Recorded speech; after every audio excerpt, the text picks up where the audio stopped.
है दोस्तों, आप सभी का हमारे YouTube channel the legal team पे। और आज का हमारा चर्चा का विषय है कॉम्पोजिशन डीलर्स, जिसको आप ऐसे कह सकते हो कि कॉम्पोजिशन की स्कीम होती है। ये जीएसटी में है कि तो हम देखेंगे कि ये क्या होती है और इसकी कौन सी रिटर्न जाती है और क्या क्या इसकी टैक्स इम्प्लीकेशंस होती हैं from the GST point of view. ठीक है, तो सबसे पहले हम ये देखेंगे इसमें जो सबसे पहला क्राइटेरिया कॉम्पोजिशन डीलर्स बनने के लिए मेक करना पड़ता है, वो पहला क्राइटेरिया होता है कि हमारी टर्नओवर की लिमिट जो है हमें यहाँ दी गई है 1.5 CR। 1.5 CR। अब ये कैसे देखेंगे? हम ये देखेंगे अगर आप ऑप्ट करने के लिए जा रहे हैं तो हम ये देखेंगे कि किसी भी साल में आपकी 1.5 CR से ज़्यादा वो एक्सीड ना हुई हो आपकी टर्नओवर। और जिस साल में जैसे आपने ऑप्ट कर रखा है आपके 1.5 CR से जैसे ही वो इंक्रीज हुई, मतलब इससे जैसे ही बढ़ी, आप रेगुलर स्कीम में आ जाएंगे। ठीक है, जैसे ही इंक्रीज हुई आप रेगुलर स्कीम में आ जाएंगे। तो जो भी इसके बेनिफिट्स होंगे वहां से, नॉट रेट्रोस्पेक्टिवली बट प्रोस्पेक्टिवली, आपको रेगुलर स्कीम के प्रोविजंस लगेंगे।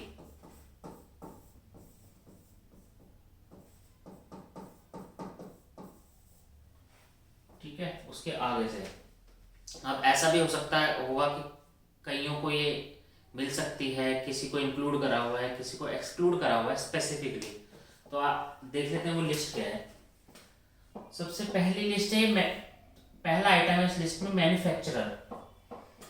कोई भी मैन्युफैक्चरर है, कोई भी मैन्युफैक्चरर किसी भी चीज का मैन्युफैक्चरर है, उसको ये स्कीम का लाभ नहीं मिलता है। ठीक है, तो हम ये कह सकते हैं बेसिकली सर्विस प्रोवाइडर्स के लिए नटशेल में ये चीज हम कह सकते हैं। दूसरा है, अगर आप कोई भी डीलर इंटरस्टेट सप्लाई ना कर रहा हो। ठीक है, इंटरस्टेट सप्लाई का मतलब क्या है? दिल्ली का डीलर है, दिल्ली में रजिस्टर्ड है और सप्लाई आउट ऑफ दिल्ली नहीं कर सकता, किसी दूसरी स्टेट को नहीं कर सकता, उसको एक प्रोहिबिशन है। जहां उसने सप्लाई करी वहीं उसको इस स्कीम का लाभ नहीं मिलेगा। आगे से एनआरटीपी क्या होता है? एनआरटीपी होता है नॉन रेजिडेंट टैक्सेबल पर्सन। कई बार ऐसा होता है कि कुछ ऐसे हमारे पास कुछ ऐसे व्यक्ति होते हैं जो से फॉर एग्जांपल इंडिया में आ रहे हैं, कुछ बहुत छोटे पीरियड के लिए आ रहे हैं और यहाँ पे वो काम करके चले जाएंगे। जैसे एग्जीबिशंस लगती हैं आइटम्स की, तो हो सकता है यहाँ पे कोई प्रगति मैदान में किसी चीज़ की इलेक्ट्रॉनिक्स की एग्जीबिशन लगी, कोई बाहर का मैन्युफैक्चरर है वो यहाँ पे आएगा, एग्जीबिशन लगाएगा, कुछ आइटम्स हो सकता है वो वहीं पे बेच के चला जाए, तो उनको हम कहते हैं NRTP, non resident taxable person. ठीक है, उसको ये लाभ नहीं मिलेगा। दूसरी चीज, कोई ऐसी अगर सप्लाई आप कर रहे हो मतलब जिसमें टैक्स ही नहीं लगता, एनी, अब ऐसा हो सकता है ना कोई भी डीलर एक से ज्यादा सप्लाई कर रहा हो जिसमें टैक्सेबल भी हो गई, जीरो रेटेड भी हो गई, नील भी हो गई, नॉन टैक्सेबल भी हो गई, तो एक भी आप जो है सप्लाई नॉन टैक्सेबल नहीं कर सकते। लास्ट ये जो हमने ये क्राइटेरिया देखा, जैसे ही ये 1.5 करोड़ से एक्सीड हुआ टर्नओवर, वैसे ही यहाँ पे भी इसका लाभ मिलना हो गया आपको बंद। ठीक है, अब हम इसमें आगे देखते हैं। ये हो गई सबसे पहले सेक्शन 10 में कवर होता है, 1.5 करोड़ की टर्नओवर है और ये एक्सक्लूड है। इसमें एक रहेगा ईसीओ। ईसीओ क्या होता है? Electronic commerce operator, Amazon, Flipkart, Snapdeal, इनको भी कॉम्पोजिशन डीलर की स्कीम का लाभ नहीं मिलता। आगे इसलिए नहीं मिलता, इसमें तो हम एक दूसरा सेक्शन देखेंगे कभी, आपको इसके बारे में पढ़ाएंगे। ये कवर होता है हमारा सेक्शन 9 सबसेक्शन 5 में। ठीक है, ये वहां कवर हो जाता है, तो इसके लिए एक अलग से स्पेसिफिक सेक्शन है, ये अलग टॉपिक है, अभी से छेड़ नहीं सकते। इसके लिए अलग से क्लास लेंगे किसी दिन, ठीक है। आगे आ जाते हैं जी।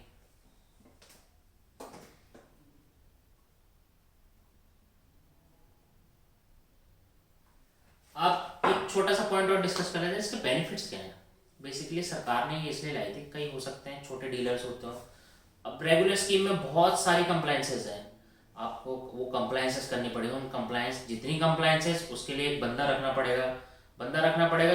जितनी कंप्लायंसेस उतना पैसा खर्च होगा, तो बंदे अफोर्ड नहीं कर सकते। तो इसका यही एक फ़ायदा ये होता है कि आपको जो है आपको कंप्लायंसेस में ज़्यादा पैसा नहीं खर्च करना पड़ता है। लेकिन इसके कुछ साइड इफ़ेक्ट्स भी हैं। साइड इफ़ेक्ट्स बताते हैं।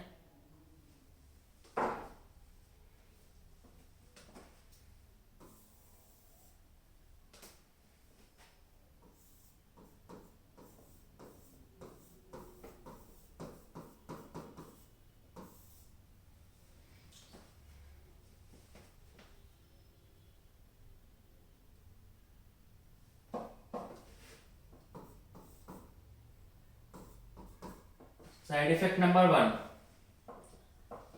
अब आप क्या करेंगे हम, आप कोई भी इंटरेस्ट स्टेट सप्लाई नहीं कर सकते जी। कोई भी इंटरेस्ट स्टेट सप्लाई नहीं करोगे, इसका मतलब क्या हो, आप दिल्ली से बाहर अपना कोई भी माल नहीं बेचोगे। नंबर 2 होता है आपको जी आईटीसी इनपुट टैक्स क्रेडिट नहीं मिलता। बिजनेस में ये बहुत जरूरी होता है भाई, आप काम कर रहे हो तो आप सामान खरीद रहे हो, सप्लाई इनवर्ट सप्लाई ले रहे हो, सर्विसेज लगा रहे हो, उसको उस पर जीएसटी पे कर रहे हो।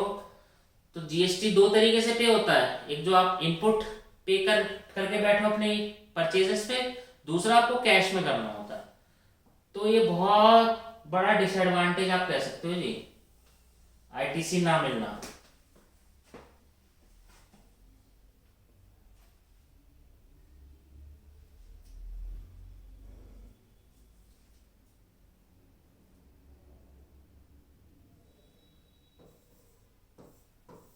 तीसरा होता है नॉन टैक्सेबल, कोई भी आप सप्लाई नहीं कर सकते।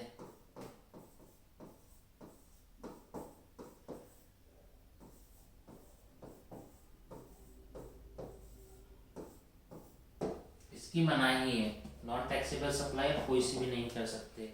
जैसे alcoholic liquor for human consumption, ATF aircraft turbine fuel, petrol diesel motor spirit, जिन पे जीएसटी लगता नहीं है। अभी वो लिस्ट है। तो ये इसके साइड इफेक्ट्स हमने बता दिए, ठीक है। दूसरा इंपॉर्टेंट एस्पेक्ट है भाई, 1.5 करोड़ की जो टर्नओवर है, 1.5 CR की जो टर्नओवर है, वो कैलकुलेट कैसे हो। अब कई सारे क्राइटेरिया होते हैं, क्योंकि इनकम टैक्स में अपना अलग क्राइटेरिया होता है, कोई एक सेट फॉर्मूला तो है नहीं। तो यहाँ पे भी इन्होंने भी अपना बताया हुआ है कि हम उसमें क्या इंक्लूड करेंगे क्या एक्सक्लूड करेंगे। सारी की सारी टैक्सेबल सप्लाईज, जिन जिन सप्लाईज पे जीएसटी चार्ज हो रहा है, वो सारी की सारी टैक्सेबल सप्लाईज यहाँ पे आ जाएगी। उसके बाद आएंगी एग्जम्प्ट। एग्जम्प्ट और नॉन टैक्सेबल में फर्क होता है। आप नॉन टैक्सेबल को एग्जाम नहीं कह सकते, एग्जाम को नॉन टैक्सेबल नहीं कह सकते जीएसटी में। तो इसको ऐसे ही रीड करिएगा, एग्जाम सप्लाईज, जिनको एग्जाम करा हुआ है, जिन पे जीएसटी नहीं लगेगा। एक्सपोर्ट ऑफ गुड्स, कोई पार्टी ने एक्सपोर्ट करा, उससे जो भी प्रोसीड्स हैं वो यहाँ पे जुड़ जाएगी।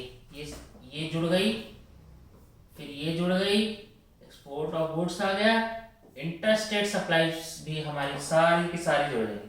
कहने का मतलब है सारी सप्लाई जुड़ जाएंगी। एग्जाम सप्लाईज में आता है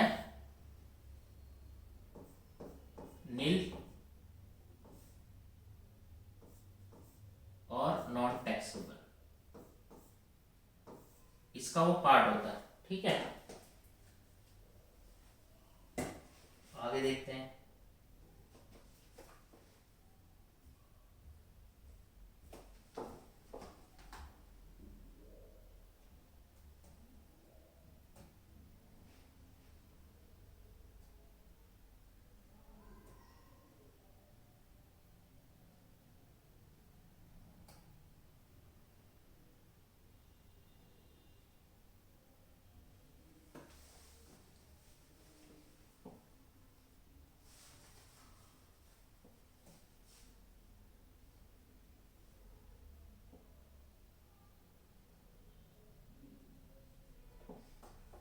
हम ये देख लेते हैं कि कॉम्पोजिशन स्कीम में भी रेट्स रखते हैं, एक फिक्स रेट नहीं है, ठीक है।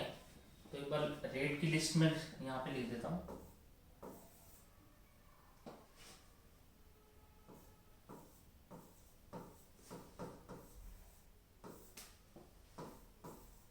Party rates,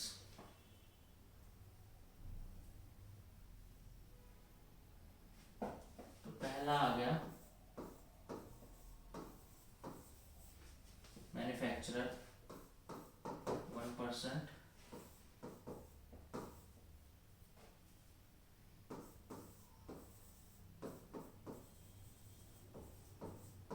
restaurant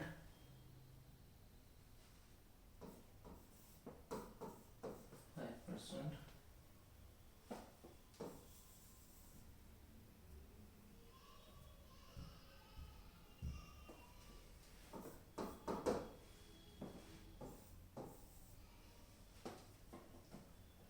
service providers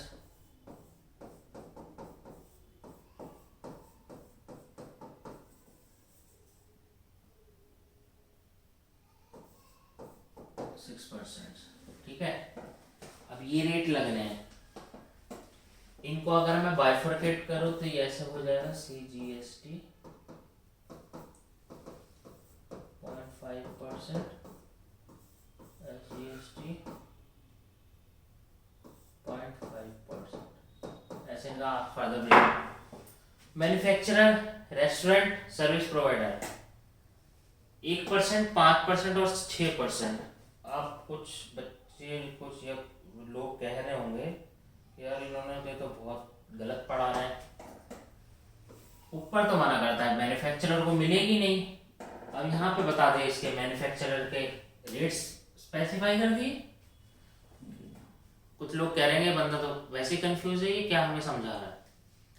तो अगर आप इसको ध्यान से सेक्शन को जब और डीप में आप पढ़ेंगे तो जो मैन्युफैक्चरर है ना, बेसिकली जो स्कीम मैंने ये भी बोला था सिर्फ सर्विस प्रोवाइडर्स के लिए आई थी, ठीक है। मैन्युफैक्चरर्स को क्या कहा गया था, थोड़ा सा रिलीफ दिया गया था। वो रिलीफ ये था कि जो उनकी टर्नओवर है उसका 10% या 5 lakhs whichever is higher, वो क्या कर सकते हैं, उतने की वो सर्विस दे सकते हैं, उतने की सर्विस वो देकर कॉम्पोजिशन में कवर हो सकते हैं। तो ये वही चीज है, ठीक है। आगे देखते हैं।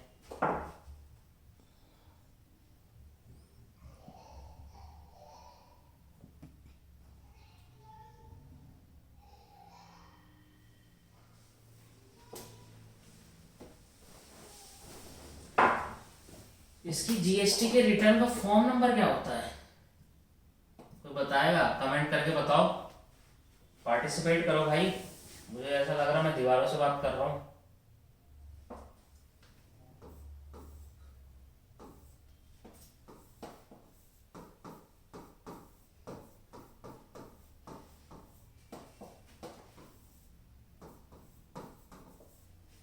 फॉर्म ये क्या होता है, ये होता है जैसे कईयों का आपने सुना होगा नॉर्मल केस में GSTR3, GSTR1, तो इसका एक ही फॉर्म होता है, वो होता है CMP02, इसकी जीएसटी का रिटर्न फॉर्म होता है, ठीक है। अब एक इंपॉर्टेंट क्वेश्चन उठता है यहाँ पे, वो ये है कि भाई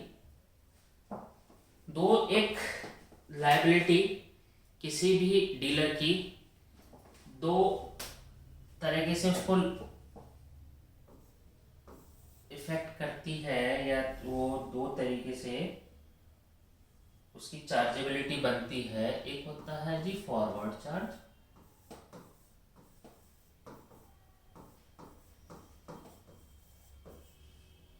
एक होता है रिवर्स चार्ज।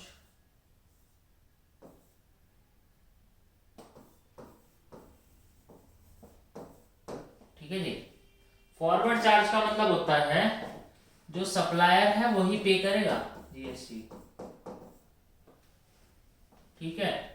रिवर्स चार्ज का मतलब होता है जो रिसिपिएंट है, बेचारा जो रिसीव कर रहा है वो पे करता है। ठीक है। रिवर्स चार्ज जो कवर होता है, कवर होता है सेक्शन 9 सबसेक्शन 3 में ऑफ CGST एक्ट 2017 में, और section 9 subsection 5 of CGST act 2017। Reverse charge के बारे में हम वहाँ पढ़ेंगे। हमने पहले इसकी क्लास में पिन कमेंट्स में इसके वो लिंक डाल दूंगा, वहाँ से आप इस क्लास को देख सकते हैं। ठीक है। तो क्वेश्चन ये उठा कि भाई फॉरवर्ड चार्ज में कॉम्पोजिशन वाला 1%, 5% और 6% पे करेगा डिपेंडिंग अपॉन द सर्कमस्टेंसेस। अब रिवर्स चार्ज में तो भाई किसी में 12% है, किसी में 5% है और किसी में 18% है। ठीक है। तो रिवर्स चार्ज में तो ये जो लायबिलिटी थी, इसका बेसिक फंडा ये था कि भैया कोई इनपुट नहीं मिलेगा, कोई कंप्लायंस नहीं, तो एक ऑल टुगेदर बेसिस पे 1, 5 और 6% हम GST चार्ज करेंगे। लेकिन यहाँ पे तो 12% भी है, 5 भी है, 18 भी है। तो इसमें अगर हम रिवर्स चार्ज में इतने ज्यादा चार्ज करने लग गए तो फिर इसका जो पर्पस था वो प्रॉपरली मीट का हुआ। तो इसमें ये कहा गया बाय रिवर्स चार्ज, मैं एक बार हाईलाइट कर देता हूँ अच्छे से ताकि कोई डाउट ना रहे। जो हमारा रिवर्स चार्ज है, जो कॉम्पोजिशन डीलर है भाई साहब, वो ऐसे ही डिस्चार्ज करेगा लायबिलिटी। 12%, 5% और 18%। 12% ये होता है जी GTA के केसेस में 5%। ये होता है रेंटिंग ऑफ इमूवेबल प्रॉपर्टी या कोई सर्विस कुछ होती है जैसे कि लॉयर की है, उस केस में लगता है 18%। ठीक है।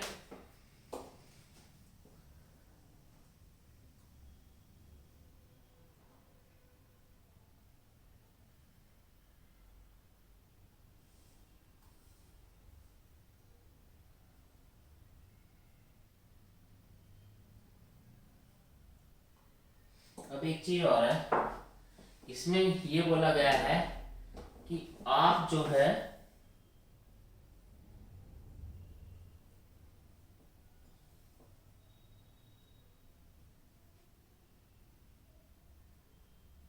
इंटरस्टेट सप्लाई नहीं करोगे। ठीक है। लेकिन RCM में तो ऐसा हो सकता है किसी से उसने सर्विस ली हो और तब उसकी लायबिलिटी तो इंटरस्टेट वाली ही बन जाएगी। ठीक है। कॉम्पोजिशन वाले को मना करा गया है, तो अगर ऐसा होगा तो फिर उसका वो बेनिफिट यहाँ चला जाता है। तो उस केस में क्या करना पड़ेगा? उस केस में बोला आपको IGST नहीं पे करना, आप ले लो सर्विस, IGST मत पे करो, सिंपल जो है आपका CGST और SGST में डिस्चार्ज कर दीजिए अपनी जो है RCM की लायबिलिटी। ठीक है। तो ये छोटे छोटे पॉइंट्स है, नोट कर लेना। कभी क्या होता है आप प्रेफर करोगे अपनी डायरी कहीं पे नोट से एक बार क्लास देख लीजिए तो जिंदगी भर तक आपके साथ रहेगी, नहीं तो भूल जाओगे। अभी देखा है छोटे छोटे पॉइंट्स कहाँ याद रखना। तो मेरा एक रिकमेंडेशन है, मैं भी ऐसे करता हूँ, छोटे छोटे पॉइंट्स होते हैं जो एक डायरी बना लीजिए, सब्जेक्ट वाइज बना लीजिए, कोई सा भी आप टॉपिक देख रहे हो, कहीं पे भी देख रहे हो, हर फील्ड में काम आता है। तो एक डायरी बना लीजिए, छोटे छोटे पॉइंट्स लिख लेंगे, पॉइंटर्स होते हैं, बहुत इंपॉर्टेंट होता है। नहीं तो कई बार क्या होता है जब ऐसा केस कोई आएगा उसे देखोगे तो पूरा फिर RCM पढ़ोगे, तब जाके ये पॉइंट्स फिर निकल कर आएंगे। तो निकलने वही पॉइंट्स हैं।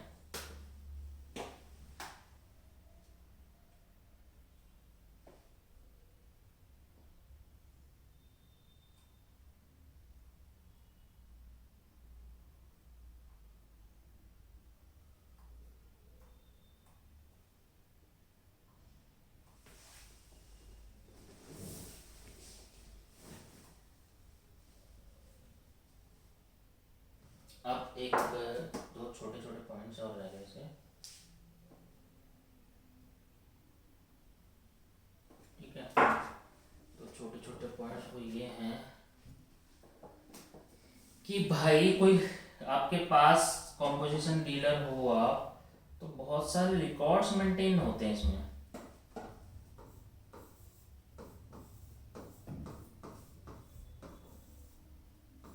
बहुत सारे रिकॉर्ड्स नॉर्मली जो बनते हैं, क्या वो सारे ही इनको बनाने हैं? नहीं। उसका फिर फायदा क्या है कॉम्पोजिशन सप्लाईज लेने का? जब आप पूरी कंप्लायंसेस करोगे, पूरे रिकॉर्ड्स मेंटेन करोगे, तो आपके कॉस्ट कहाँ कम है? आपको एक छोटे डीलर को जो बेनिफिट होता है कि भाई आप ये छोटी स्कीम लेके इस रेट पे टैक्स पे करके काम खत्म करो, वो आप करोगे नहीं। तो कोई डिटेल्ड रिकॉर्ड्स नहीं चाहिए।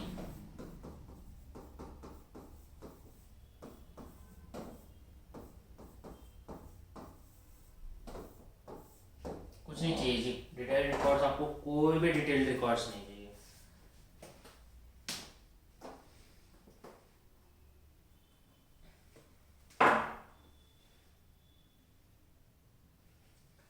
लास्ट पॉइंट है जी हमारा, इम्पोर्टेंट है। आपने देखा होगा जीएसटी इनवॉइसेस के ऊपर लिखा क्या रहता है? Tax invoice. अब ये हमसे टैक्स तो हम तो इसे पे नहीं करते हैं, ये बिल के ऊपर टैक्स नहीं लेता। जो इसका बिल होगा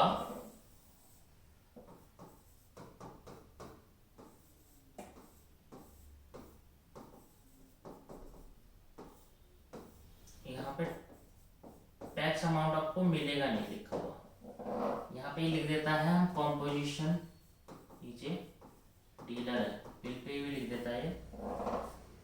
इसके ऊपर टैक्स इनवॉइस नहीं लिखा रहता, इसके ऊपर लिखा रहता है बिल ऑफ